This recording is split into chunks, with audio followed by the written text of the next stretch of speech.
Olá! Depressão, angústia, medo, vulnerabilidade, ansiedade, fragilidade. Não estou falando desse momento que nós estamos vivendo de enclausuramento, não. Esses são os sintomas que estão cada vez mais frequentes nas mulheres modernas, devido ao cúmulo de funções na família e na vida profissional. Cada vez mais a mulher vai criando máscaras e máscaras e se distanciando da sua verdadeira essência. Tem uma parte do desenvolvimento cultural nisso, né? Que acabou nos tornando uma espécie de animais domésticos. Mas nós também precisamos fazer a nossa parte. Uma força propulsora para a gente poder minimizar, de certa forma, a subordinação, o machismo e também o fato da gente não existir, vamos dizer assim, não ter voz, é o coletivo feminino. Conexão entre as mulheres, né? Não tem segredo. A gente precisa cada vez mais se unir. Mas não é a hashtag todas por uma, é hashtag mesmo, é de verdade, a união real, é um não julgamento, sem comparação, sem competição, é se colocar no lugar da outra, sabe aquela empatia? De verdade, é honestidade, é verdade, é sermos pontes. Isso faz mais do que necessário porque a mulher se perdeu, né? E a gente ouve muito falar sobre empoderamento feminino de uma forma até do poder agressivo. Você já ouviu falar da mulher selvagem? Normalmente quando a gente fala isso, as pessoas acham que aquela mulher, né, que vai dar de animal print do pé à cabeça e vai devorar alguém, né? Não, a mulher selvagem não é isso. Eu li aquele livro As Mulheres Correm com os Lobos e assim, é lindo, é um manual de vida para toda mulher. É mulher? Compra o livro e tenha na sua cabeceira. Pode ler ele todo, mas tenha esse livro na sua cabeceira. Porque ele é um livro incrível. Ele foi escrito, acho que em 1992, se eu não me engano. Mas ele é super atual. Para você ver como que a gente anda devagar, né? Com a necessidade da gente voltar para a nossa essência. Eu acho que cada vez mais isso é fundamental. Acho que não tem outro caminho, a não ser esse, né? Se você realmente quer viver a sua vida com a sua marca, né, com o seu propósito, esse autoconhecimento é necessário. Muitas vezes as pessoas têm medo de fazer o processo de autoconhecimento porque vai lidar com as suas sombras. E é natural, mas ao mesmo tempo que você tem esse medo de enxergar coisas que a gente não, né, às vezes a gente não gostaria de enxergar, você também vai estar vivendo uma vida que não é a sua. E aí? Né? É fazer aquela pergunta, eu quero ser eu mesmo com as minhas mazelas, com as minhas fragilidades, ou eu quero ser uma projeção de uma sociedade, né? Tem uma historinha muito legal e eu estava assistindo a live da Milene, a professora Milene Costa, né, que eu sou apaixonada com ela. A Milene, eu tenho duas professoras que foram assim, são, né, minhas molas propulsoras na vida. Duas professoras e as duas são mulheres mesmo, foi por coincidência, vamos dizer assim, né? Apesar de eu não acreditar em coincidência. Mas a Milene, ela veio agora, quando eu estava adulta já. Eu devia ter uns 29 anos, mais ou menos, quando eu a conheci. Eu fiz 6 anos de curso de Bíblia com ela. E ela me ensinou a pertencer. Inclusive, ela é a fundadora do Ser e Pertencer, que é um lugar de acolhimento para desenvolvimento pessoal, profissional também. E com ela eu aprendi a pertencer e a ser, mas o ser eu ainda estou aprendendo. Eu estou em processo de construção ainda. Eu estou desaprendendo para aprender, sabe? Para amadurecer, né? Amadurecer, né? Mas a Milene, ela é fantástica, porque ela é aquela professora, e ela e a Rosângela, né? A Rosângela foi minha professora no Colégio Santo Antônio, de História. São duas mulheres fortes, porque são duas mulheres que ensinam da forma mais para mim, a forma mais benéfica para o ser humano, porque elas não passam a mão na cabeça, você sai de lá tipo com um soco no estômago, tapa na cara, mas não no sentido de querer apanhar, não é isso, mas a gente sai de lá realmente pensando. As aulas delas são aulas que a vida da gente muda, só não muda quem não quer mudar, porque não tem como, né? A gente tá ali debatendo o tempo todo, e é engraçado que muita coisa que eu escutei no curso durante esses 6 anos que eu fiz, a maioria, né, na realidade, eu vivi depois, principalmente durante a maternidade. Tô vivendo ainda, né? Tem muita coisa, tem coisa que às vezes vem na minha cabeça, eu falo, nossa, a Milene falava tanto isso, meu Deus, eu vou ter que viver isso agora, né? Porque aprender é isso, né, gente? Não é ficar na teoria, é fazer da prática a teoria. E eu tô falando isso porque a Milene ontem fez uma live muito bacana, e nesse tempo que a gente tá aí tendo condições de ter acesso a tantos conteúdos, tem muito conteúdo gratuito, né? Primeiro, se eu tivesse que indicar um livro, eu indicaria esse. Mulheres que Correm com os Lobos é um livro que a gente tem que ler, tem que ter, e para sempre, né? Aproveitar o tempo para ler. E dos conhecimentos que a gente pode ter também gratuito as lives que a Milene tem feito no Instagram dela, @mestremi, que são lives em que ela sempre coloca um tema, então medo, vulnerabilidade, que ela falou, vai ter solitude, vai ter... esqueci o outro que ela falou lá. Que ela vai, cada dia ela vai, não é cada dia não, ela tá fazendo assim, acho que 3 vezes na semana, 4 vezes na semana. É só entrar lá que vocês vão ver. Mas é muito interessante porque são conteúdos que a gente enriquece a nossa vida. Não só esse momento de enclausuramento, são coisas para a vida como um todo. E tá aí de graça, né, gente? Vamos aproveitar, porque num mundo onde as condições financeiras nem sempre são tão boas, né? Tá aí de graça, então aproveita. Aproveita porque ela realmente é uma pessoa muito iluminada, que traz muito conhecimento. Mas ela falou do medo ontem, eu queria falar isso, né? E aí a gente estava conversando, eu e o Gedeon, depois na hora de dormir, o meu maior medo na vida foi de pertencer mesmo, de não pertencer na realidade. Durante um bom tempo na minha vida, eu me senti não pertencendo, eu me senti um ser, caiu de paraquedas na terra e não tinha pertencimento, né? E no livro Mulheres que Correm com os Lobos tem um texto daquela história do patinho feio, né? Que é uma história clássica que fala do não pertencer, mas ela faz uma outra... eu vou ler pra vocês, porque não é uma história longa assim, né?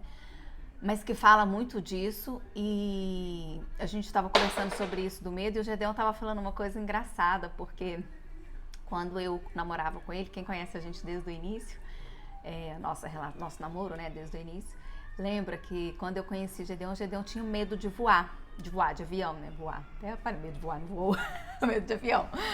E aí eu lembro que eu ficava muito revoltada, gente, como assim, né, medo de avião? Tanta gente querendo viajar no mundo e você com medo de avião e tal. E a Milene até comentou isso, que na realidade não é medo de avião, né, porque o avião não chega na porta da sua casa, né, é medo de morrer, é muito diferente. E como ele tinha esse medo de avião, né, a gente não viajava de avião, a gente tinha que viajar de carro, e a gente ia pra Porto Seguro, gente, de carro, tipo 13 horas de viagem. Com 3 horas, você sai da sua casa e chega lá na frente do mar, eu ficava 13 horas dentro daquele carro pra poder ir. Isso não foi uma vez, não, gente, isso foi umas 6, 7 vezes que nós fomos pra Porto Seguro de carro. Era uma viagem muito longa. E eu não achava um meio de poder fazer o Gedeon ressignificar o medo, porque a ideia da gente entender os nossos medos, todos nós temos, e é muito bom a gente entender, identificar, entender e ressignificar, pra gente poder, isso não ser algo que vai nos paralisar, né, pra vida. E aí eu virei pro Gedeon achando que eu tava abafando, né? Eu virei pro Gedeon. Eu faço aniversário dia 10 de julho, tá? Então quem não sabe, já anota aí na agenda, porque eu sou aquela que adoro receber felicitação, me manda direct, mensagem, o que você quiser, eu vou adorar. E aí, em 2005, eu me dei de presente uma viagem para Nova York, 10 dias em Nova York. E eu ia sair dia 30 de junho e voltar dia 10 de julho. E aí eu falei assim, agora, gente, meu aniversário, né? Ele não deixou a namorada dele viajar sozinha para Nova York. Só deixou, só isso.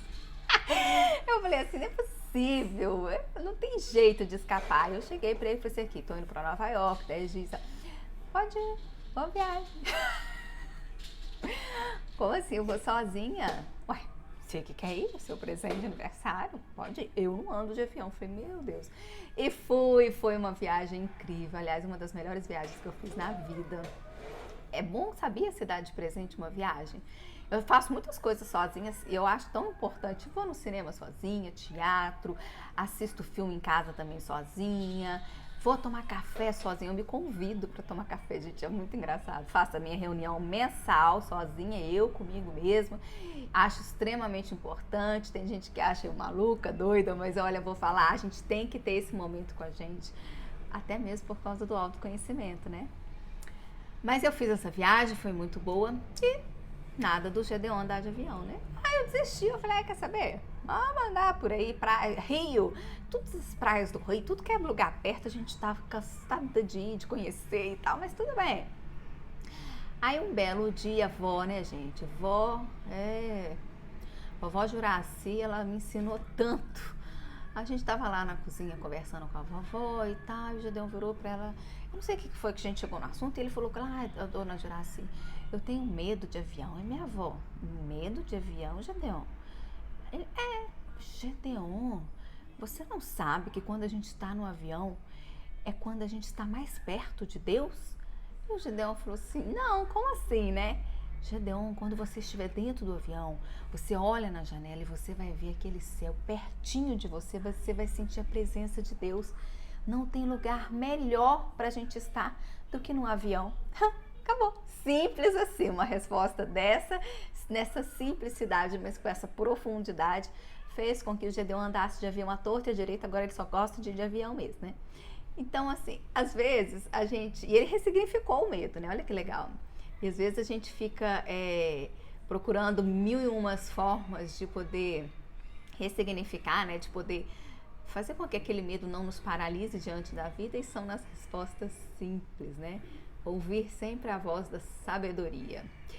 Mas com relação ao meu medo, eu sempre tive medo mesmo de não pertencer. Eu já falei aqui uma outra vez que eu vim de uma família de pais separados e eu sempre tive esse desejo mesmo de construir uma família, né? Mas eu tinha aquela cabeça, né, de um monte de crença de que nós mulheres temos, homem não presta, casamento não dá certo, é uma instituição, aquelas coisas que, né, ainda mais com pais separados. Então, assim, eu fui muito descrente durante muito tempo, não é à toa que eu namorei 8 anos. Eu lembro que a primeira vez que eu pensei sozinha comigo em casar, eu falei, gente, que loucura, pra que casar? Tá tão bom assim, a gente namorava. Eu trabalhava fora, Gedeon também, então a gente encontrava final de semana, era só alegria, né? Porque, vamos combinar, namoro é bom demais, né? Você encontra só no final de semana, você só encontra cheiroso, arrumado, vai pra balada, ou então vai pra um restaurante, vai viajar. Aí eu ficava pensando, gente, pra que eu vou arrumar confusão? Ai, assim, meu primeiro pensamento foi muito esse, assim, diante de todo o cenário da minha vida. Mas o que me levou, o que me moveu mesmo a casar foi esse desejo de pertencer. E eu tive uma certeza, eu tive uma resposta de Deus mesmo, que Gedeon era o homem da minha vida e que a gente realmente deveria casar. Então, assim, eu venci, né, esse medo. Mas olha só, ai, gente, lindo esse livro, viu? Podem comprar, podem ler e deixar na cabeceira. Vou ler para vocês a história do Patinho Feio, porque tem a ver com as mães. Na realidade, também, né, me tocou muito essa história. O livro é cheio de histórias, é cheio de contos. Todos eles fazem, de alguma forma, a gente repensar a nossa essência. E acho que o principal objetivo do livro é desbloquear essa coisa que colocaram na cabeça da gente não poder viver a nossa intuição. A gente é bloqueada para viver a nossa raiz. Nós mulheres, na sociedade que a gente vive hoje, de uma forma cultural, nós somos criadas para não viver a nossa essência. Existem inúmeras questões envolvidas, inclusive o livro ele fala de todas elas. Quer dizer, né, pelo menos a maior parte, eu me identifiquei com muitas. Da vida da gente, né, desde que a gente nasce, né, que faz com que a gente não viva a nossa intuição. E o Mulher Selvagem é a intuição, o selvagem é inerente à natureza, né?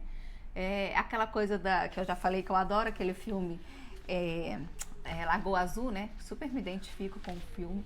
Inclusive no livro também a Clarissa fala muito sobre a liberdade, né? Quando a mulher ela tem a liberdade de ser quem ela é, na sua essência, na sua natureza, ela tem essa selvageria, sabe? E isso é muito legal, assim, a gente viver isso, né? Mas eu vou ler a historinha do Patinho Feio, que tá no... A historinha não é a historinha clássica, tem umas coisas que vocês vão entender. Já estava quase na época da colheita. As velhas faziam bonecas verdes com a palha do milho. Os velhos remendavam cobertores. As moças bordavam flores de um vermelho vivo nos seus vestidos brancos. Os rapazes cantavam enquanto empilhavam feno dourado. As mulheres tricotavam blusões ásperos para o inverno que viria. Os homens ajudavam a colher, arrancar, cortar e ceifar os frutos que os campos haviam produzido. O vento apenas começava a soltar as folhas, um pouco mais e mais um pouco a cada dia que passava. E lá, para os lados do rio, uma pata chocava com ninhada de ovos. Tudo estava indo como deveria para essa mãe pata. E afinal, um a um, os ovos começaram a tremer e sacudir. Até que as cascas racharam e deles saíram cambaleantes os seus novos filhotes. Restava, porém, um ovo muito grande. Ele estava ali parado como uma pedra. Uma velha pata veio visitar e a mãe pata exibiu seus filhotes. Eles não são lindos, gabou-se ela. Mas o ovo, ainda sem rachar, chamou a atenção da velha pata. E esta tentou dissuadir a mãe de continuar a chocar aquele ovo. É um ovo de perua, exclamou a velha pata. Absolutamente não serve como ovo. Não se pode levar um peru para dentro da água, você sabia? E ela sabia, porque já havia tentado. Vocês estão reparando tanto de coisa que tem muito a ver com a história da gente, quando a gente se torna mãe principalmente, né? Se gabar pelos filhotes, tem uma outra questão aqui que não é, né? Claro que não era o filhote dela, mas assim, aquele desejo de esconder alguma coisa, né? Porque a gente às vezes não aceita alguma característica de algum filhote, né? Tem uma outra coisa, que ela já havia tentado. Às vezes a gente faz coisas que a gente se envergonha, né? E a gente não precisa ter vergonha, a gente tem que seguir o nosso instinto, né? A mãe pata, no entanto, achou que estava chocando há tanto tempo que mais um pouquinho não ia fazer mal. É quando a gente escuta a voz dos outros, né? A gente fica tentada. Não estou preocupada com isso, disse ela, mas você sabia que o safado do pai desses patinhos ainda não veio me visitar uma vez sequer? Esse lado eu nem vou entrar, né? Afinal, o ovo grande começou a estremecer e a rolar. Acabou quebrando e dele saiu uma criatura grande e desajeitada. Sua pele era marcada por veias sinuosas azuis e vermelhas. Seus pés eram de um roxo claro, seus olhos de uma rosa transparente. A mãe Pata inclinou a cabeça, esticou o pescoço e contemplou. Não pôde se conter. Ele era feio mesmo. Talvez seja mesmo um peru, preocupou-se ela. Contudo, quando o patinho feio entrou na água, acompanhando os outros filhotes, a mãe Pata viu que ele nadava muito bem. Ele é dos meus, apesar de ter essa aparência tão estranha. No fundo, porém, do ângulo certo, ele é quase bonito. E assim ela o apresentou às outras criaturas do quintal da fazenda. Mas antes que percebesse, outro pato atravessou o quintal a toda e bicou o patinho feio bem no pescoço. Pare com isso, gritou a mãe pata. Ora, ele é tão feio e esquisito, ele precisa que o maltrate, retrucou o valentão. Mais uma ninhada, como se já não estivéssemos bocas demais a alimentar, exclamou a pata rainha com o trapo vermelho na perna. E aquele lá, aquele grandão e feio, bem, aquilo sem dúvida é um engano. Essa parte é forte, né? Muito forte. Você reparou que às vezes os pais falam isso para as crianças sem perceber? Não falo que você é um engano, não, mas ou então a mãe fala assim, depois que você nasceu minha vida mudou, eu não pude trabalhar fora, eu não pude mais sair de casa, eu não pude mais ter barriga tanquinho, né? Às vezes a gente fala as coisas para os filhos sem pensar, né? Aquele piloto automático. Vamos pensar no que falar para os nossos filhos, para não criar uma baixa autoestima e tantos outros problemas, né, gente, que vem acompanhado com isso aí. Ele não é um engano, disse a mãe pata. Ele vai ser muito forte. Foi só que ele ficou tempo demais dentro do ovo e ainda está meio deformado. Mas ele vai se recuperar, vocês vão ver. Ela limpou com o bico as penas do patinho feio e lambeu seu topete. Os outros, no entanto, faziam tudo o que podiam para importunar o patinho feio. Voavam para atacá-lo, bicavam e gritavam. E à medida que o tempo passava, eles o atormentavam cada vez mais. Ele se escondia, se desviava, saía em zigue-zague, mas não conseguia escapar. O patinho era a mais infeliz das criaturas. A princípio, sua mãe o defendia, mas com o tempo, até ela se cansou daquilo tudo. Como eu queria que você fosse embora, exclamou um dia, naquele momento de desespero. E foi assim que o patinho feio fugiu.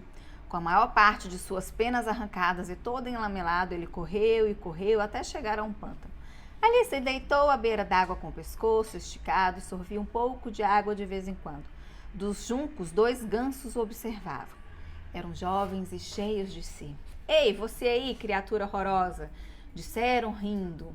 Quer vir conosco até o próximo condado? Há um bando de gansas solteiras por lá, prontas para serem escolhidas.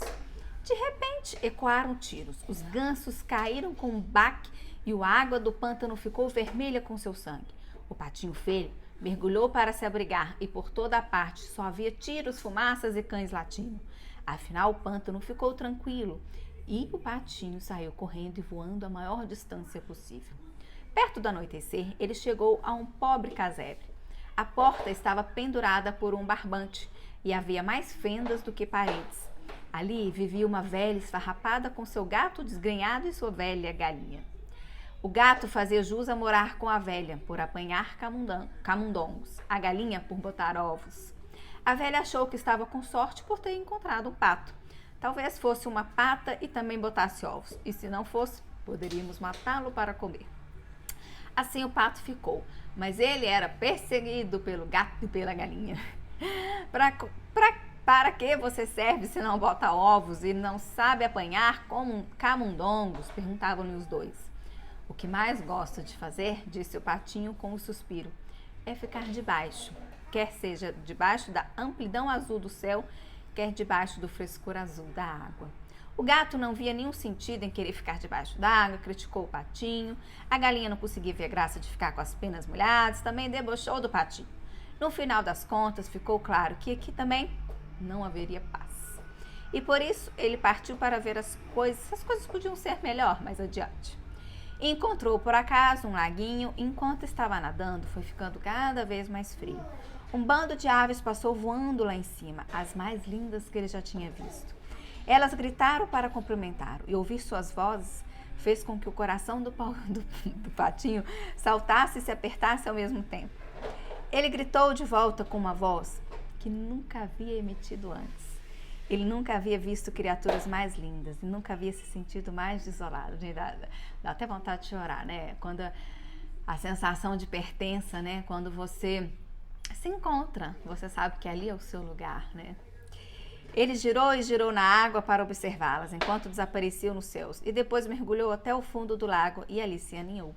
Trêmulo, estava fora de si, por sentir um amor desesperançado por aqueles enormes pássaros brancos. Um amor que ele não conseguia entender.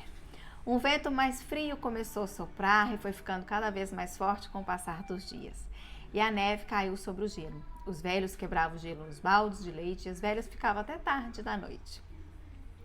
As mães alimentavam 3 bocas de cada vez à luz de velas e os homens saíam à procura de ovelhas sob o céu branco da meia-noite. Os jovens entravam na neve até a cintura para ir ordenhar. E as moças imaginavam ver o rosto dos rapazes bonitos nas chamas do fogo enquanto cozinhavam. E no lago ali por perto, o patinho precisava nadar cada vez mais rápido em círculos para manter um lugar aberto no gelo. Um dia de manhã, o patinho se descobriu preso no gelo e foi aí que ele sentiu que ia morrer. 2 patos selvagens vieram voando e chegaram escorregando pelo gelo. Observaram o patinho. Como você é feio, que pena, é uma tristeza, não se pode fazer nada por alguém como você. E saíram voando. Felizmente, um lavrador passou por ali e libertou o patinho, quebrando o gelo com seu cajado. Ele levantou o patinho, abrigou no casaco e voltou para casa. Na casa do lavrador, as crianças quiseram pegar o patinho e ele teve medo. Voou até os telhados, fazendo com que toda a poeira caísse na manteiga. De lá de cima, mergulhou direto para dentro do balde de leite. E quando ia saindo todo molhado e grudento, caiu no bairro de farinha de trigo. A mulher do lavrador saiu atrás dele com uma vassoura, enquanto as crianças riam a mais não poder. O patinho saiu agitado pela porta do gato e lá fora, afinal, caiu quase morto na neve. Dali, ele se esforçou a prosseguir até chegar a mais um lago, a mais uma casa, outro lago, a outra casa. E o inverno inteiro transcorreu dessa forma, alternando entre a vida e a morte. A busca, né? Aquela busca insana chega a ser, né? Para você poder encontrar o lugar a qual você pertence. Mesmo assim, a brisa suave da primavera voltou. As velhas vieram a arejar os acolchoados e os velhos guardaram suas ceroulas compridas. Novos bebês chegavam no meio da noite, enquanto seus pais andavam de um lado para o outro no quintal debaixo do céu estrelado. Durante o dia, as moças enfiavam narcisos nos cabelos e os rapazes examinavam os tornozelos femininos. E no lago, por ali, a água ficou mais agradável. E o patinho feio que nela boiava abriu as asas. Como eram grandes e fortes as suas asas, elas o levaram bem para o alto de cima da terra. Dos céus, ele viu os pomares com seus mantos brancos, os lavradores arando, os jovens de toda a natureza saindo de casa, tropeçando, zumbindo e nadando. Também brincando na água do lago havia 3 cisnes, as mesmas criaturas maravilhosas que ele havia visto no outro. Aquelas que eles lhe haviam causado um aperto tão forte no coração.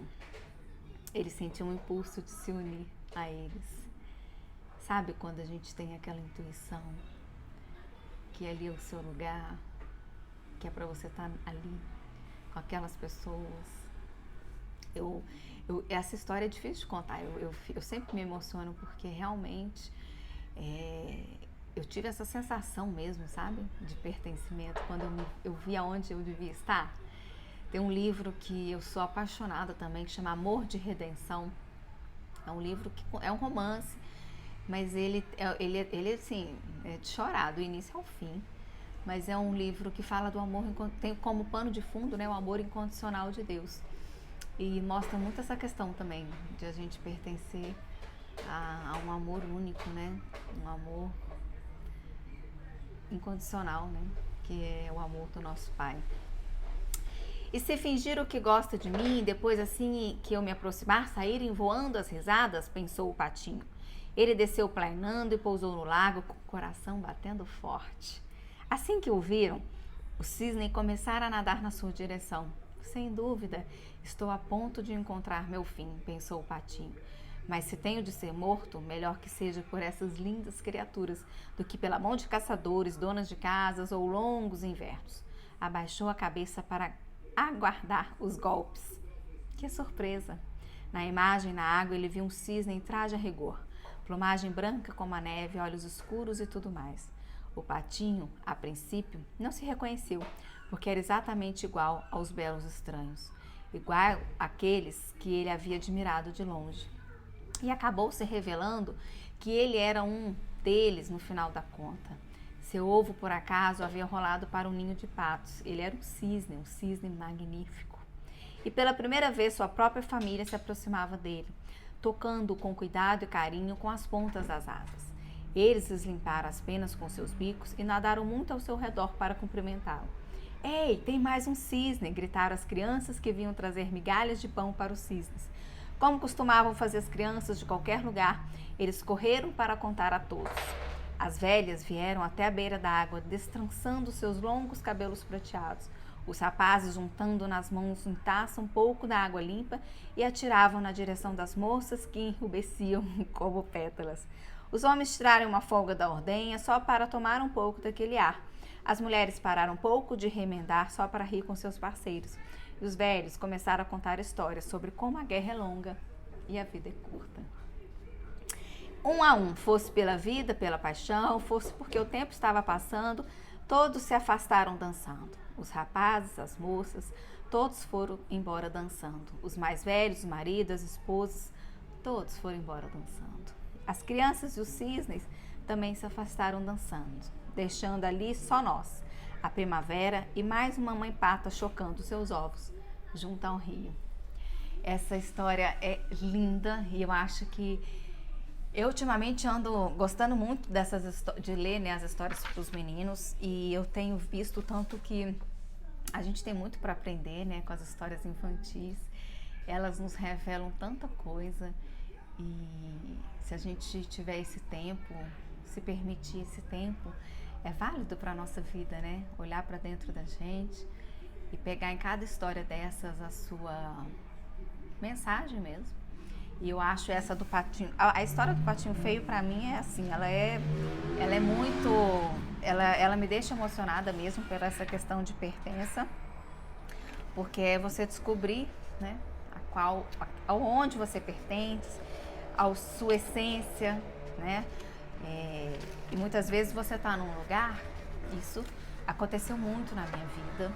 E eu imagino que muitas mulheres que me escutam também sintam isso, ou que já viram, ou que às vezes estão vivendo, que a gente muitas vezes se sente deslocada, sente que a gente não é promovida, né? E eu não falo promovida no sentido do ego, não. Eu falo promovida no sentido de ter pessoas para te dar as mãos, para vocês, para caminhar junto, né? Para poder dizer para você, olha, na sinceridade, claro que na honestidade, olha, esse caminho que você está indo é muito bacana, vale a pena, ou então, olha, não vai, não funciona, não faz parte de você, não vai ser legal, né? Assim, é muito a questão da sororidade mesmo, né? De a gente dar as mãos e se promover e ser essa ponte. Enfim, era isso que eu queria passar, essa mensagem do patinho feio. Eu fico muito assim, realmente é uma história que me chama muita atenção. Tem uma outra coisa também no livro, né? Não da história do patinho feio, mas que a Clarissa fala muito sobre a força. E a gente acha que ser forte, né, exercitar os músculos, inclusive muitas mulheres hoje em dia, e eu já fiz muito isso, não falo isso julgando nem criticando, não é isso, mas muitas mulheres ainda acreditam que elas precisam ser fortes no corpo, né, ter um corpo muito musculoso para ter força. Claro que a gente precisa ter força, a gente tem 2 meninos para carregar, tá lá, ó. 16 quilos a última vez, né, que deve ter uns 3 meses que a gente não foi pesar. Mas a gente tem que ter força mesmo, né? Músculo para poder carregar as crianças e tudo. Mas o ser forte tem muito mais a ver com ser corajoso, né? Ter coragem mesmo de viver a sua vulnerabilidade, viver as suas sombras, os seus medos. Coragem de ser dona de si e voar, né? E ser livre para poder viver a sua essência sem medo. Eu e minha mãe, eu ainda vou fazer um vídeo falando dela, mas esse vídeo vai ter que ser um vídeo assim, que eu vou ter que ter feito uma meditação de 3 horas. Falar da minha mãe é um pouco difícil. Mas uma das coisas que eu sou mais encantada com a minha mãe, a gente tem um relacionamento assim, muito de montanha-russa, mas tem algumas coisas nela que me encantam. E uma das coisas que eu sou mais encantada da minha mãe são 2 coisas na realidade. É que ela tem um coração muito bom, assim. Ela, se precisar de ajuda, ela move o mundo mesmo, sabe? Ela nem olha nada, ela não olha nada, ela vai. Ela é aquela que vai, tá preocupada com nada que tá acontecendo. E outra coisa é que a minha mãe sempre foi muito ela. Minha mãe é muito empoderada, ela é muito ela. Ela tem coisas que ela é tão ela, que até, assim, ela é tão ela, mas chega num ponto de beirar que ela tem a verdade absoluta e às vezes impede a nossa relação. E a relação dela com todo mundo em geral. Mas ela é muito dona de si no sentido de... Ela criou tanto eu quanto meu irmão muito dentro daquela verdade que ela acreditava. A gente era cliente do Dr. Novantino Alves. E quando ela precisava, ela ligava para ele, eu mandava a gente lá. Mas assim, ela nunca... Mamãe sempre foi muito ela, sabe? Ela sempre conversou muito com Deus, sempre. Ela sempre... teve essa relação assim da intuição. Ela sempre seguiu a intuição dela, sempre. É claro que errou e acertou, como todos nós, vamos errar e acertar. Mas isso é uma coisa que eu sempre admirei na minha mãe. Ela não é aquela pessoa de ficar escutando os outros. E até hoje ela fala comigo. Às vezes a gente está conversando e aí eu faço as coisas e ela vira e fala assim, ai minha filha, graças a Deus que você não fica ouvindo esse povo. Ela deixa, nossa, porque é cada opinião que as pessoas dão, é cada conselho, né? Eu falo, mas ela tem isso muito forte assim nela. E eu realmente admiro muito, porque nós mulheres temos, isso faz parte, inclusive no livro fala muito isso faz parte da gente, a nossa essência, seguir a nossa intuição. E é tão legal isso, porque quando a gente realmente volta para esse lado selvagem, né, para esse lado desse empoderamento, né, da gente, que é o empoderamento interno, né, a gente vive uma vida muito mais livre mesmo, muito mais feliz, porque a gente vai estar vivendo aquilo que faz parte da nossa verdade, da nossa essência, da nossa natureza, e não aquilo que os outros falaram, né? Inclusive tem até uma frase no livro que tem a ver até com esse momento que a gente está vivendo, que eu achei muito legal, que fala assim, ó: embora o exílio não seja algo que se deseja por diversão, há um ganho inesperado nele. São muitos os presentes do exílio. Tira a fraqueza, faz desaparecer as lamúrias, habilita a percepção interna aguda, aumenta a intuição, confere o poder da observação penetrante. Que o exílio também ele é entendido como algo que é para a gente poder deixar para trás algumas coisas, né? Enfrentar a nossa interioridade, né? Enfrentar a gente, quem a gente é por natureza.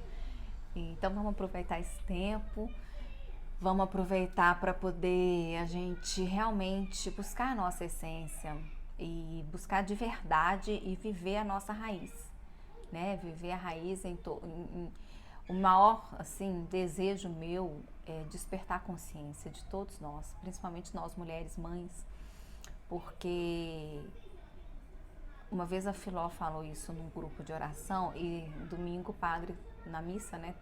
A missa foi ao vivo, né? Online, digital, e eu esqueci o nome do rapaz que estava cantando a música, e ele tocou aquela música do Só Quem Já Foi Órfão Sabe o Valor de uma Mãe. E essa música é outra música que eu posso nem começar a escutar, que eu despenco, né? Mas essa música, ela diz muito, e a Filó já falou uma vez, numa das palestras dela, sobre a sociedade hoje, que apesar de termos filhos, nós estamos deixando às vezes nossas crianças órfãs, porque nós não estamos dando a ela referência, pertencimento. E quando eu ouvi domingo essa música, veio muito forte em mim. E sabe aquela ideia de que o amor de Deus constrange? O amor da mãe tem que constranger um filho. Quando o seu filho estiver numa roda de adolescentes em que oferecerem para ele droga, ele tem que fechar o olho e ver o seu rosto e falar não, com muita tranquilidade no coração, porque ele sabe que ele é amado, ele sabe aonde ele pertence, ele sabe de quem ele é filho. Então, meu maior desejo é que nós, mães, não deixemos os nossos filhos órfãos, não deixemos que os nossos filhos sejam patinhos feios, porque se eles se sentirem órfãos dentro de casa, eles vão procurar um outro gueto, uma outra tribo, um outro lugar, e eles nunca vão se sentir pertencentes porque não tem a ver com eles, mas eles vão se infiltrar em inúmeras experiências, muitas vezes negativas, né? Eles vão viver, às vezes, momentos traumáticos, vão entrar, às vezes, em situações que é como um labirinto. Muitas vezes não tem saída e às vezes tem até a morte como saída. Então, vamos pensar sobre isso nesse tempo de enclausuramento, nesse tempo que a gente está podendo se permitir. Olha que legal, né? Que oportunidade. Ninguém quer isso, ninguém queria um vírus, ninguém quer que os idosos morrem, né? Eu falo isso com muito respeito mesmo, porque eu sei que às vezes a gente vê tanta mensagem positiva e tem gente que acha ruim essa energia, essa vibe do amor, porque tem tanta gente morrendo. Não, a gente respeita as pessoas que estão morrendo, a gente respeita os idosos, sim, todos eles, todos, sem exceção, tem que ser respeitados. Mas não é porque isso está acontecendo que a gente também tem que viver dentro da nossa casa uma cultura de morte, né? E viver um pessimismo, e viver um medo, viver uma angústia. Nossa, não, a gente tem que, de certa forma, elevar a positividade, elevar a crença. A Filó sempre fala isso, né? A morte não é a última palavra, é a ressurreição. E nesse tempo de quarentena e de quaresma, né, que a gente está vivendo, esse deserto nada mais é do que uma excelente oportunidade de verdade para a gente interiorizar, entender a nossa essência, fazer com que os nossos filhos sintam-se cada vez mais amados, afeto, sabe? Afeto em todos os sentidos. E assim, sem preocupação, né? Porque às vezes a gente também...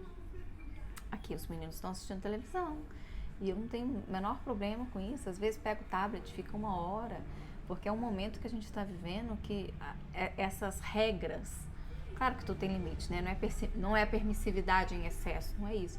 Mas a gente tem que entender que é um momento que tem certas coisas que não dá para poder ficar o dia inteiro seguindo aquelas regras, né? Vai ter que ter esses momentos mais livres, assim, vamos dizer. Então, viva esse tempo sem neura, sem estresse, volta para dentro de si, na sua essência, na sua raiz, se ame, tenha amor próprio, cuida de si, cuida do seu marido, cuida da sua casa, cuida dos seus filhos, mas acima de tudo, permita que o seu amor constranja o seu marido, não só os seus filhos, o seu marido, para na hora que ele receber um vídeo pornográfico, né, gente, porque a gente sabe que isso acontece, né? Já deu uma hora que eu pego o celular dele, eu tenho vontade de surtar. Porque, pelo amor de Deus, não, amor, mas eu não vejo, porque participa do grupo, sai do grupo, né? Não. Mas, enfim, que na hora que ele vê qualquer coisa, né, do tipo, que ele fecha os olhos e lembra que tem uma pessoa que o ama, que está com ele porque deseja estar com ele e que fala assim todos os dias, independente de qualquer coisa. Então, que esse amor realmente constranja cada um que está perto de você e que a gente não deixa ninguém órfão. É esse o meu desejo e é isso que eu queria passar. Beijo, fica com Deus e até a próxima.